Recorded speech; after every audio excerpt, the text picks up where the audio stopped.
Hi, ഇന്ന് ഞാൻ സംസാരിക്കുന്നത് സ്നോറിങ് അഥവാ കൂർക്കം വലി എന്ന വിഷയത്തെ പറ്റിയാണ്. നമുക്കറിയാം, കൂർക്കം വലി വളരെ കോമൺ ആയിട്ട് എല്ലാവരും അനുഭവിക്കുന്ന ഒരു പ്രയാസമാണ്. മിക്കപ്പോഴും നമ്മളുടെ കൂടെ ഉറങ്ങുന്ന ആൾ അതല്ലെങ്കിൽ ബെഡ് പാർട്ട്നേഴ്സാണ് കൂർക്കം വലി വളരെ നോട്ടീസ് ചെയ്യുന്നത്.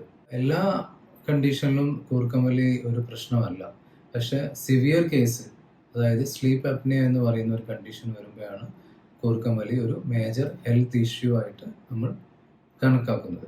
കൂർക്കം വലി എങ്ങനെ ഉണ്ടാകുന്നതെന്ന് വെച്ചാൽ, നമ്മളുടെ ശ്വാസം എടുക്കുമ്പോൾ നമ്മളുടെ നാവിൻ്റെയും നമ്മളുടെ തൊണ്ട ഭാഗത്തുമുള്ള റിലാക്സ്ഡ് ആയിട്ടുള്ള സോഫ്റ്റ് ടിഷ്യൂസ്, അവിടെയുള്ള ലൂസ് ആയിട്ടുള്ള ടിഷ്യൂ വൈബ്രേറ്റ് ചെയ്യുമ്പോഴാണ് നമുക്ക് കൂർക്കം വലിയുടെ സൗണ്ട് ഉണ്ടാകുന്നത്. എന്നാൽ മിക്ക ആളുകളിലും ഇത് ഒരു ഹാബിച്വൽ സ്നോറിങ് എന്നുള്ള ഒരു കണ്ടീഷനാണ്. അതായത് നമ്മളുടെ ഉറക്കത്തിൻ്റെ പൊസിഷൻ നമ്മളുടെ വായുടെ അടച്ചിട്ടാണോ തുറന്നിട്ടാണോ, അതുപോലെ പണ്ട് മുതലേ ഒരു സ്ലീപ്പിംഗ് പൊസിഷൻ ഉണ്ടാവും. അപ്പോൾ ഈ ഫാക്ടേഴ്സ് എല്ലാം ഡിപ്പെൻഡ് ചെയ്തുകൊണ്ട് അവരുടെ സ്നോറിങ് മിക്കപ്പോഴും പ്രശ്നമില്ലാത്ത ഒരു ഹാബിച്വൽ സ്നോറിങ് ആയിരിക്കും. പക്ഷെ നമ്മളുടെ സ്നോറിങ് ഹാബിച്വൽ സ്നോറിങ് ആണോ, അതല്ല സ്ലീപ്പ് അപ്നിയ എന്ന് പറയുന്ന പ്രശ്നമുള്ള സിവിയർ ആയിട്ടുള്ള കണ്ടീഷൻ ആണോ എന്ന് എങ്ങനെ അറിയാം? അതാണ് നമ്മൾ ഇന്ന് ഡിസ്കസ് ചെയ്യുന്നത്. സ്ലീപ്പ് അപ്നിയ എന്ന് പറയുമ്പോൾ ഉറക്കത്തിൽ സ്നോറിങ്ങിൻ്റെ ഒരു സിവിയർ രൂപം വന്നിട്ട് സ്ലീപ്പ്, അതുപോലെ ശ്വാസം കുറച്ച് നേരത്തേക്ക് ബ്ലോക്ക് ആവുന്ന, അതുപോലെ നിലക്കുന്ന ഒരു സിറ്റുവേഷനാണ് സ്ലീപ്പ് അപ്നിയ.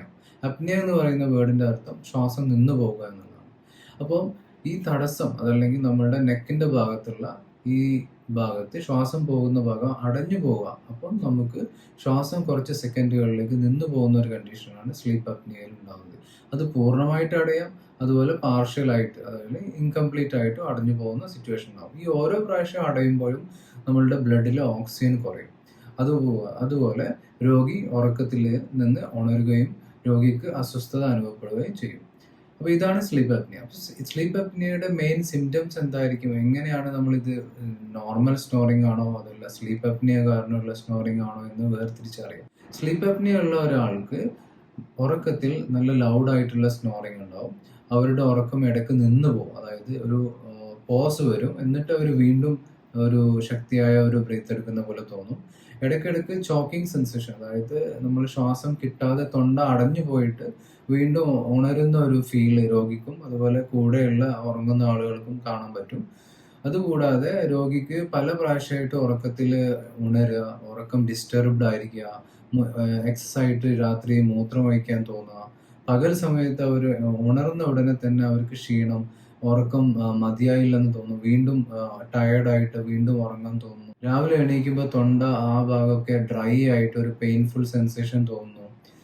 പകൽ സമയത്ത് അവർ ചെയ്യുന്ന ജോലികൾ, അവർ ചെയ്യുന്ന കാര്യങ്ങളിൽ കോൺസെൻട്രേറ്റ് ചെയ്യാതിരിക്കാം. അതുപോലെ അവർക്ക് ക്ഷീണം കാരണം ഉറങ്ങിപ്പോവുക, വായിക്കുമ്പോൾ അല്ലെങ്കിൽ ഡ്രൈവിംഗ് ചെയ്യുമ്പോൾ ഒക്കെ ഉറങ്ങിപ്പോവുക, ആക്സിഡൻറ്റ് വരെ ഉണ്ടാവുന്ന ഒരു സിറ്റുവേഷനാണത്. ഇങ്ങനെ പകൽ സമയത്ത് ജോലിയിൽ കോൺസെൻട്രേറ്റ് ചെയ്യാൻ പറ്റാതെയും എക്സസൈസ് ക്ഷീണവും തളർച്ചയും അനുഭവപ്പെടുക. അതുപോലെ രാത്രിയിൽ ഡിസ്റ്റർബ്ഡ് ആയിട്ടുള്ള ഒരു ഉറക്കം ഫീൽ ചെയ്യുന്ന കണ്ടീഷൻ ആകുമ്പോഴാണ് നമ്മളത് സ്ലീപ്പ് അപ്നിയ എന്ന് പറയുന്ന പ്രശ്നമുണ്ട് എന്ന് നമ്മൾ സംശയിക്കേണ്ടതും ഡോക്ടറുടെ സഹായം തേടേണ്ടതും. ഇനി ആരൊക്കെയാണ് ഹൈ റിസ്ക് ആയിട്ട് സ്ലീപ്പ് അപ്നിയ ഉണ്ടാവാൻ പ്രധാനമായിട്ടും അഡൽട്ട് ആവുന്ന വലിയ ആളുകളിൽ പ്രധാനപ്പെട്ട ഈ ഒരു കണ്ടീഷൻ കാണുന്നത് ഒബീസിറ്റി, അതായത് അമിതവണ്ണമുള്ള ആളുകളിലാണ്.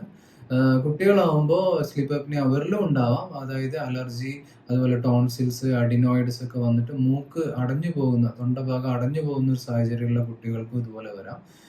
അഡൽട്ടിൽ അമിതവണ്ണത്തിൻ്റെ കൂടെ നമ്മൾക്ക് പല അസുഖങ്ങൾ, തൈറോയിഡിൻ്റെ അസുഖങ്ങൾ, അലർജിയുടെ അസുഖങ്ങൾ, മൂക്കിൽ ദശ പോലെ പോളിപ്പ് പോലെ വരിക, മൂക്കിൻ്റെ പാലം വളഞ്ഞിരിക്കുക, ഡീവിയേറ്റഡ് നേസൽ സെപ്റ്റം എന്നീ കണ്ടീഷനിലൊക്കെ എവിടെയൊക്കെയോ തടസ്സം നമുക്കുണ്ടാവും, ആ കണ്ടീഷനിലൊക്കെ സ്ലീപ്പ് അപ്നിയ ഉണ്ടാകും. അപ്പോൾ ഇത്രയാണ് നമ്മൾ സാധാരണ സ്നോറിങ്ങും അതുപോലെ ഒരു സ്ലീപ്പ് അപ്നിയ എങ്ങനെ വേർതിരിച്ചറിയാമെന്നുള്ളതിനെ പറ്റി പറയാനുള്ളത്.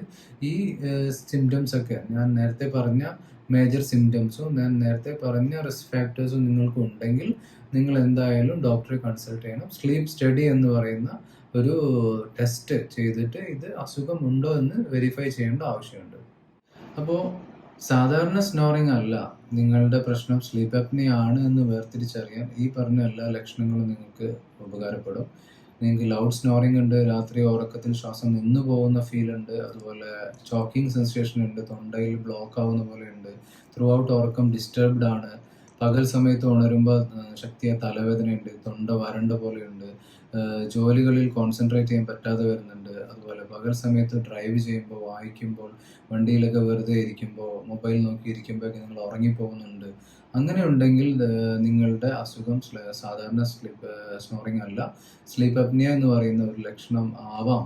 അതുകൊണ്ട് നിങ്ങൾ അങ്ങനത്തെ സിംറ്റംസ് ഉണ്ടെങ്കിൽ എന്തായാലും ഡോക്ടറുടെ സഹായം തേടണം. സ്ലീപ്പ് സ്റ്റഡി, അതല്ല ഈ ഉറക്കത്തിൻ്റെ പഠനം നടത്തി സ്ലീപ്പ് അപ്നിയ ഉണ്ടോ എന്ന് വെരിഫൈ ചെയ്യേണ്ടത് വളരെ അത്യാവശ്യമാണ്.